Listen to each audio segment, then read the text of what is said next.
ನೀವು ಎಷ್ಟೇ ಮೆತ್ತಗೆ ಚೆನ್ನಾಗಿ ಇಡ್ಲಿ ಮಾಡಿದ್ರೇನು ನೀವು ಮಾಡೋ ಚಟ್ನಿ ಮೇಲೆ ಡಿಪೆಂಡ್ ಆಗತ್ತೆ ಇಡ್ಲಿ ಖಾಲಿ ಆಗತ್ತೋ ಇಲ್ವೋ ಅನ್ನೋದು.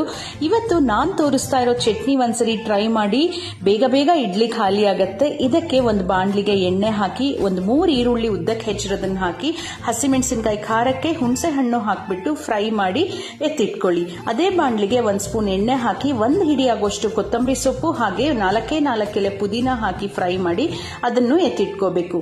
ಮಿಕ್ಸಿ ಜಾರಿಗೆ ಫ್ರೈ ಮಾಡಿರೋ ಹಸಿಮೆಣಸಿನಕಾಯಿ ಹಾಗೇನೆ ಹುಣಸೆ ಹಣ್ಣು, ಈರುಳ್ಳಿ, 1 ಹಿಡಿ ತೆಂಗಿನಕಾಯಿ ಹಾಗೆ ಸ್ವಲ್ಪ ಉಪ್ಪು, 1 ಸ್ಪೂನ್ ಹುರ್ಗಡ್ಲೆ ನೀರು ಹಾಕಿ ನುಣ್ಣಗೆ ರುಬ್ಬಿಟ್ಕೊಳ್ಳಿ. ನಂತರ ಫ್ರೈ ಮಾಡಿರೋಂಥ ಕೊತ್ತಂಬರಿ ಸೊಪ್ಪು ಪುದೀನ ಹಾಕಿ ಪಲ್ಸ್ ಮೋಡಲ್ಲಿ 2 ರಿಂದ 3 ಸೆಕೆಂಡ್ ಗ್ರೈಂಡ್ ಮಾಡಿ ಅದನ್ನ ಒಂದು ಪಾತ್ರೆಗೆ ಹಾಕಿ ಸ್ವಲ್ಪ ನೀರನ್ನು ಮಿಕ್ಸ್ ಮಾಡಿ ಒಗ್ಗರಣೆ ಕೊಟ್ರೆ ಚಟ್ನಿ ರೆಡಿ. ഒട്ടുമിക്ക എല്ലാവരുടെയും ഫേവറേറ്റ് ആയിട്ടുള്ള ഒരു കറി ആയിരിക്കും അല്ലേ കടലക്കറി. ഞാനുണ്ടല്ലോ ഇടിയപ്പം കടലക്കറി, പുട്ട് കടലക്കറി രണ്ടും കാണിക്കുന്നുണ്ട്. ഇതിൻ്റെ അകത്ത് എനിക്ക് കുറച്ചും കൂടെ കടലക്കറിയുടെ കൂടെ കോമ്പിനേഷൻ ആയിട്ട് എനിക്കിഷ്ടം ഇടിയപ്പം കടലക്കറിയാണ് കേട്ടാ. നിങ്ങൾക്ക് കടലക്കറിയുടെ കൂടെ ഏതാണ് ഏറ്റവും കൂടുതൽ ഇഷ്ടം താഴത്ത് കമന്റിൽ പറഞ്ഞോളൂ കേട്ടാ. അപ്പം ഞാൻ ഈ കടലക്കറി ഉണ്ടാക്കിയിരിക്കുന്നതേ, നമ്മൾ തലേന്ന് തന്നെ കുതിർത്തിയെടുത്ത 1 കപ്പ് കടല, അതിൻ്റെ അകത്തേക്ക് ഒരു മീഡിയം സൈസ് സവാള, ഒരു 2 പച്ചമുളകും, ആവശ്യത്തിനുള്ള ഉപ്പും കുറച്ച് വെള്ളത്തോടെ ചേർത്തിട്ടേ കുക്കറിലിട്ടിട്ട് നല്ല അടിപൊളിയായിട്ട് വേവിച്ച് നല്ലോണം നമ്മൾ വെന്തോട്ടേട്ട കടല. ഇതിൻ്റെ ഒരു പാനിലോട്ടെ ഒരു 5 ടേബിൾ സ്പൂണോളം തേങ്ങ, 1 ടീസ്പൂൺ കുരുമുളക് കൂടെ ചേർത്തിട്ട് ഒരുപാട് ചുമക്കനല്ലാത്ത രീതിയിൽ അങ്ങോട്ട് മൂപ്പിച്ചെടുക്കുക. എന്നിട്ട് ഇതിൻ്റെ അകത്തേക്ക് ഉണ്ടല്ലോ ഒരു 1/4 ടീസ്പൂണോളം മഞ്ഞൾപ്പൊടിയോട് ചേർത്തിട്ട് നല്ലോണം നേരം മിക്സ് ചെയ്തിട്ട് ചൂടാറാൻ വേണ്ടിയിട്ട് മാറ്റി വെച്ചോളൂ കേട്ടോ.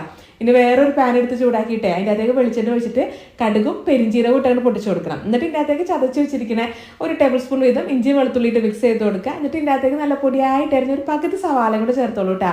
ഇതിൻ്റെ ആ ഒരു കളറൊക്കെ അങ്ങോട്ട് മാറി വരുന്ന സമയത്തുണ്ടല്ലോ 2 ടീസ്പൂൺ മല്ലിപ്പൊടി, 2 ടീസ്പൂൺ കാശ്മീരി ചില്ലി പൗഡറും, 1/2 ടീസ്പൂൺ മഞ്ഞൾപ്പൊടിയോടെ ചേർത്തിട്ടേ ഒന്നും കൂടെ അങ്ങോട്ട് മിക്സ് ചെയ്തിട്ട് നമ്മൾ നേരത്തെ വേവിച്ചിരിക്കുന്ന ആ കടലില്ലേ അത് വേണ്ടിട്ട് ചേർത്ത് കൊടുക്കാനായിട്ട്.